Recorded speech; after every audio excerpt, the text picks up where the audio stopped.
গতকালকে প্রথম যে ছেলেটাকে গুলি করা হলো তার হত্যা, তার মৃত্যু নিশ্চিত করলো বুটে তার গলা চেপে ধরে। আমি কিন্তু এখনো শ্বাস নিতে পারছি না,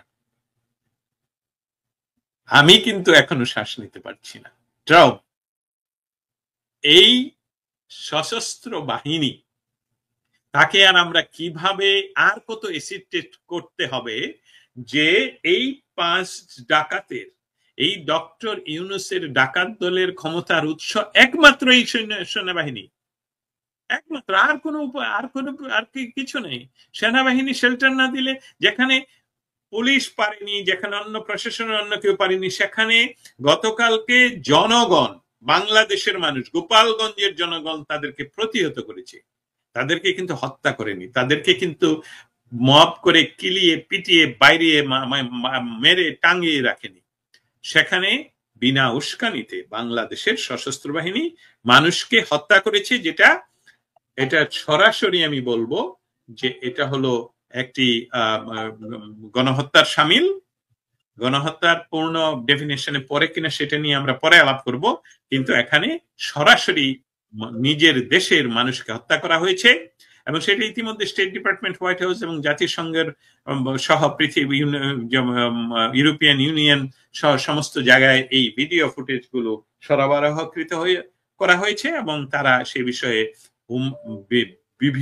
মানে উদ্বেগ প্রকাশ করেছে যে বা নিজের জনগণের বিরুদ্ধে এ কি করে। গোপালগঞ্জবাসীর যে প্রতিরোধ, যে শক্তিশালী প্রতিরোধ, তার এই প্রতিরোধ হলো তাদের নিজের অস্তিত্বকে রক্ষার প্রতিরোধ।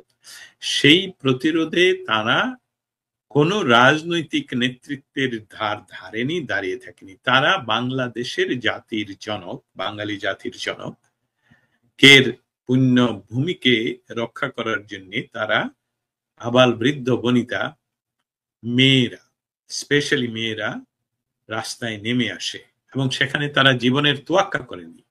যে ছেলেগুলোকে আমাদের সশস্ত্র বাহিনী গুলি করে পাখির মতন হত্যা করেছে, তারা কিন্তু তাদের জীবন নিয়ে কোনো সংশয় প্রকাশ করেনি, তারা ভয় পায়নি। তারা জানে রক্ত দিয়ে কেনা বাংলাদেশকে আবারও রক্ত দিয়েই কেনা ফিরিয়ে আনতে হবে। যে কথাটা আপনি বলছেন যে আমরা 5ই অগস্টের সময়, 3রা অগস্টের কথাটা আবার রিপিট করি, যে বাংলাদেশের সেনাবাহিনী প্রধান মিটিং করে বলেছেন যে বাংলাদেশের মানুষের বিরুদ্ধে সশস্ত্র বাহিনী গুলি করবে না। এবং পরবর্তীতে আমরা জানি জাতিসংঘের মানবাধিকার কমিশনার ভলকার তুর্ক এটা স্বীকারও করেছেন বিবিসিতে, যে বাংলাদেশের আর্মিদেরকে বা আর্মি প্রধানকে উনি ফোন করে বলেছেন যে সরকারের পক্ষে যদি তারা দাঁড়ায় তাহলে তারা যে শান্তি মিশনে যে চাকরি, সেই চাকরিতে নাও যেতে পারে। চিন্তা করে দেখুন, আমাদের মানুষকে হত্যা করছে তারা আজকে, সেটা সেদিন তারা বাংলাদেশের একটি রাষ্ট্র ব্যবস্থাকে বিক্রি করে দিল আন্তর্জাতিক ষড়যন্ত্র এবং মেটিকুলাসলি ডিজাইনের কাছে। এবং যে বিষয়টা এখন ঘটতে যাচ্ছে, আমরা যে কাজটা করব সেই কাজটা ইতিমধ্যে আকারে ইঙ্গিতে সবাই জানেন। আমার কি কাজ? আমার কাজ হলো এসবগুলো নিয়ে প্রশ্ন তৈরি করা এবং প্রশ্নের উত্থাপন করা, উত্তর পাই আর না পাই। অন দ্য রেকর্ড জাতিসংঘে যাবে, অন দ্য রেকর্ড স্টেট ডিপার্টমেন্টে যাবে, অন দ্য রেকর্ড হোয়াইট হাউসে যাবে, অন দ্য রেকর্ড ইউরোপিয়ান ইউনিয়নে যাবে, অন দ্য রেকর্ড ব্রিটিশ পার্লামেন্টে, অস্ট্রেলিয়ান পার্লামেন্টে, এমনকি সাউথ আফ্রিকাতেও যাবে, কানাডাতে যাবে। লোকাল স্টেট গুলো মানে ইউনাইটেড স্টেটস এর যে লোকাল স্থানীয় রাষ্ট্রগুলো রয়েছে, সে সকলগুলোর সেনেটরদের কাছে যাবে।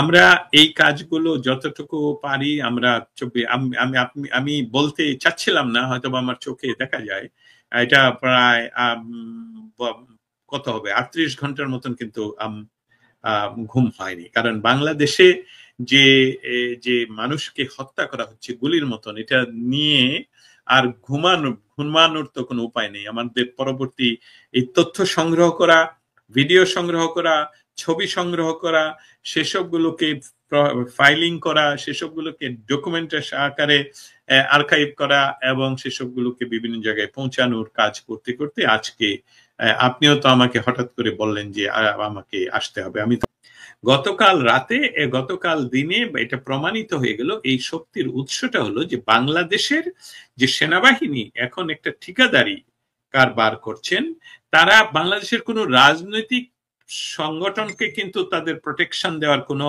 কারণে নেই এবং দেয় না। তারা কখনো আওয়ামী লীগ ক্ষমতায় থাকতে আওয়ামী লীগকে প্রোটেকশন দেয়নি, কালকে যেভাবে এনসিপি কে দিয়েছে, তারা আজকে যে বিএনপি রাস্তায় আছে তাদেরকেও এই ধরনের প্রোটেকশন আজও পর্যন্ত দেয়নি এবং কালকে দিবে বলে, কারণ বিএনপির বিরুদ্ধে যে মিছিলগুলো হলো গত সপ্তাহে, সেখানেও তারা কিন্তু এনসিপি কেই সাপোর্ট করে গেছে, বিএনপি কে নয়। তাহলে যেই আলোচনাটা সবার জন্য খুব ইম্পর্টেন্ট জানিয়ে দেওয়ার জন্য, যে বাংলাদেশের এই বর্তমান ওয়াকারের নেতৃত্বে সশস্ত্র বাহিনী পাকিস্তানি একটি ধারার প্রবর্তন করার পরিকল্পনায় তারা রয়েছে।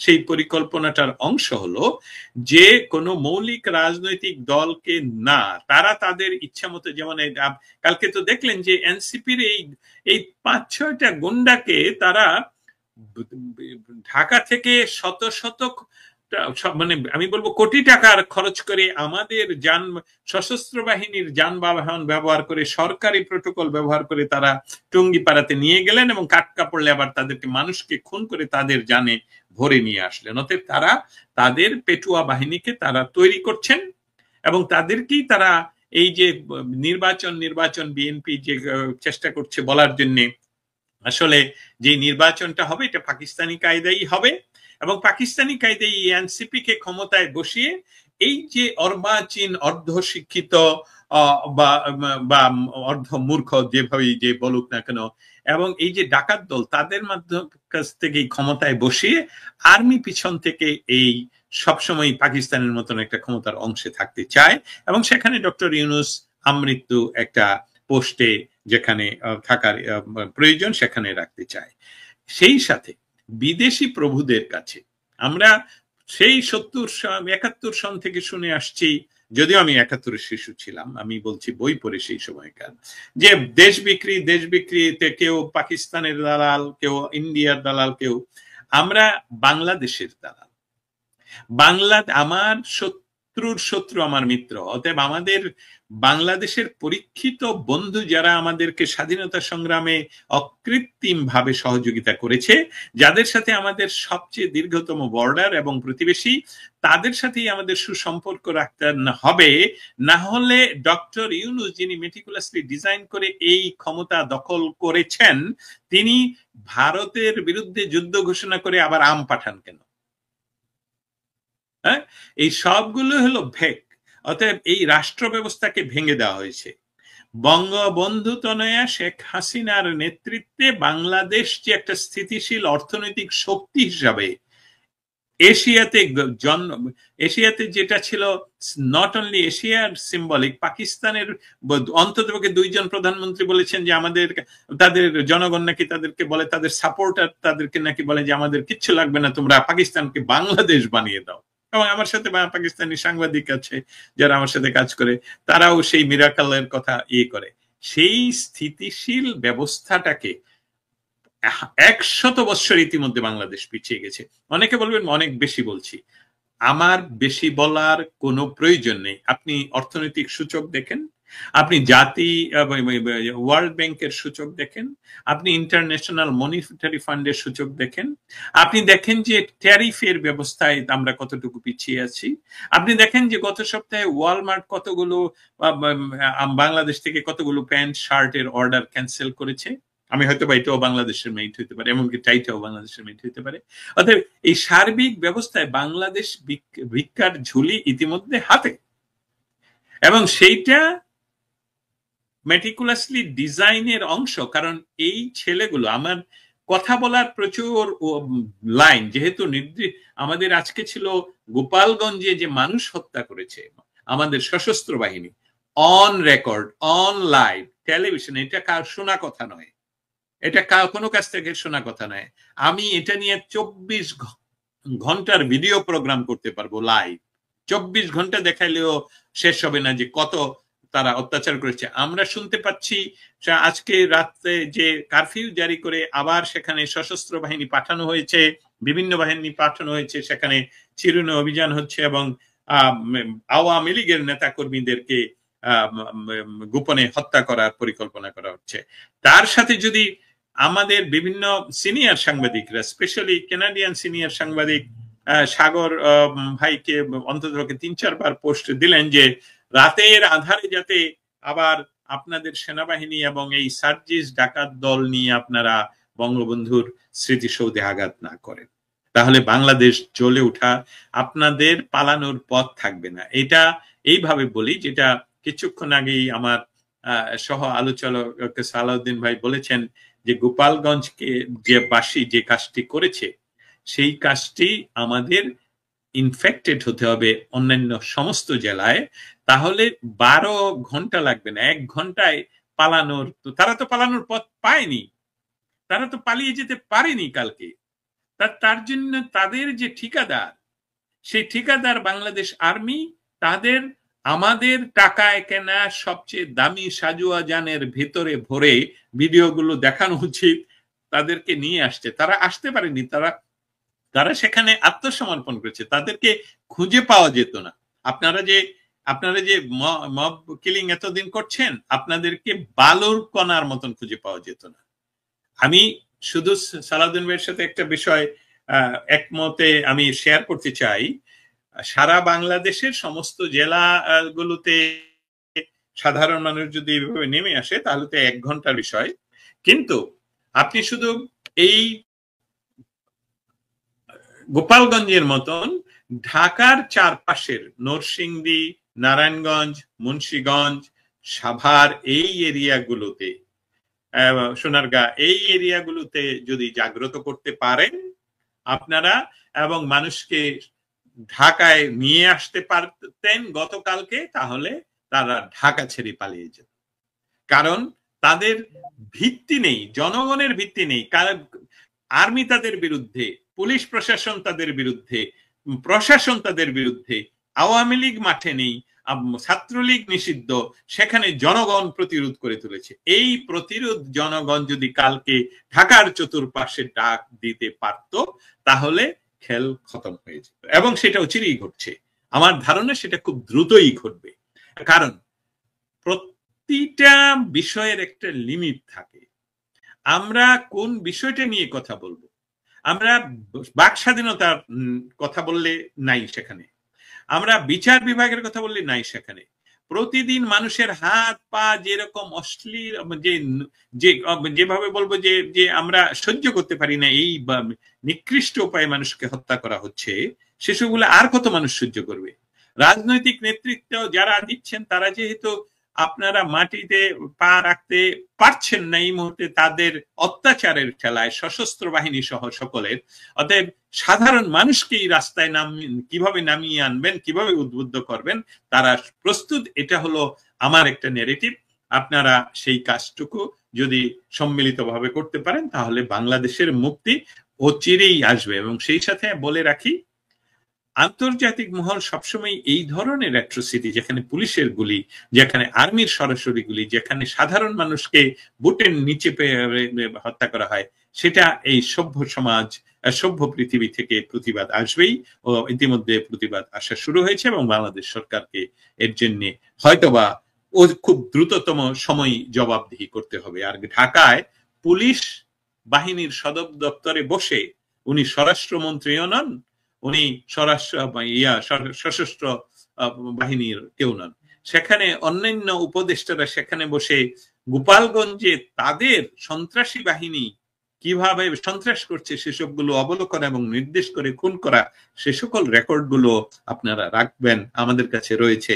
এবং ইন্টারনেট যে সেখানে বন্ধ করা হয়েছিল সেই সকল রেকর্ড গুলো আমাদের কাছে রয়েছে।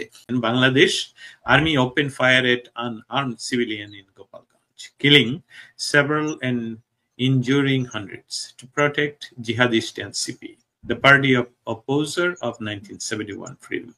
They don't deserve to be in the UN peacekeeping mission. Of course. Mohammad Lutfur Rahman, আমি আপনার মাধ্যমে আপনাকে উত্তরটা দিচ্ছি, উত্তর দিচ্ছি মানে এটা তো প্রশ্ন নয়, it's your opinion, not only opinion, এটা একটা সুন্দর কার্য পরিধি বা কার্যের যেটা করা উচিত, সেটা আমি এইভাবে উত্থাপন করব দেখুন যে এই মুহূর্তে আমরা বসবাস করি এমন একটি সময়ে যখন পৃথিবীর সকল মাধ্যমগুলো আমরা ব্যবহার করতে পারি। আমরা দৈনন্দিন জীবন চালাতে গিয়ে যে ধরনের ইন্টারনেট কানেকশন আমরা ইতিমধ্যে পে করে নিজেরই ব্যবহার করি, তাতে আর কোনো এক্সট্রা খরচ লাগে না। যদি মোহাম্মদ লুৎফর রহমান আপনি নিজেও আপনার সামাজিক মাধ্যমে বা বন্ধু বান্ধবদের মাধ্যমে এই কথাটাকে ছড়িয়ে দেন, বা যারা আমাদেরকে এখন শুনছেন বা ভবিষ্যতে শুনবেন সেটা ছড়িয়ে দিবেন, যে এই যে বাংলাদেশ আর্মি যে আনআর্মড সিভিলিয়ানদের উপর গুলি বর্ষণ করলো, যেটা মুখের কথা নয়, ডকুমেন্টেড, এই বিষয়গুলো আমরা যেভাবে করছি, আপনারা বাংলাদেশিরা, বাঙালিরা যারা বাংলাদেশকে ভালোবাসেন, তারা জাতিসংঘের প্রত্যেকটি সদস্য রাষ্ট্রের আপনারা সার্চ করলেই পাবেন, সেখানে এক ক্লিকে আপনি সবাইকে পাঠাতে পারবেন। একজন বাংলাদেশের নাগরিক হিসাবে, বাংলাদেশের শহীদ হিসাবে, বা আপনার বিদেশি যা বন্ধু বান্ধব আছে তাদেরকে যদি এই বিষয়গুলো শেয়ার করেন, তাদের মাধ্যমে তাদের নির্বাচিত প্রতিনিধির কাছে শেয়ার করেন, তাহলে বিশ্বব্যাপী একটা জাগরণ তৈরি হবে, বিশ্বব্যাপী এইটার একটা প্রতীত ইয়া হবে। আমরা অনেক সময়, আমি এটা স্বীকার করি যে অনেক সময় আমাকে মনে হয় যে আমি ওয়ান ম্যান আর্মি হিসাবে ওয়াশিংটন ডিসিতে কাজ করছি, দিনরাত 24 ঘন্টাই কাজ করি, কিন্তু এই যেখানে সমুদ্র পাড়ি দিতে হচ্ছে, যেখানে সম্পূর্ণ একটি নতুন যুদ্ধ করতে হচ্ছে, খুব ওয়েল অর্গানাইজড এবং ওয়েল ফান্ডেড একটা সন্ত্রাসী টিমের সাথে, and connectivities and network and technological advances, তাদের বিরুদ্ধে আমরা অসংগঠিত ভাবে হলেও আমরা যে কাজগুলো করে যাচ্ছি, যার ফলে বাংলাদেশ এখনো পর্যন্ত একেবারে অন্ধকারে নিমজ্জিত হয়ে যায়নি।